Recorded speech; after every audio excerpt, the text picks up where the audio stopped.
Kelin ağaç kimden kızı ekin ha? Siz de uqmadınız mı? O Elif Tursun injinerden kızı emas mı? Yaxşı kunlarda toy qıptı. Şun demem siz. Hem jet, hem toy. Nime degen ko'ngillik. Men o'g'limning to'yini ketdi qilaman.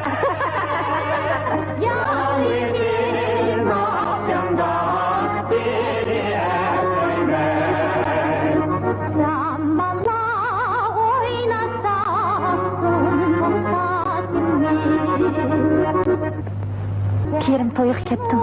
Onu ko'rding mi? Yo'q. Qara. Börtüm yağlaq sağan ayal. Kerimning opasi.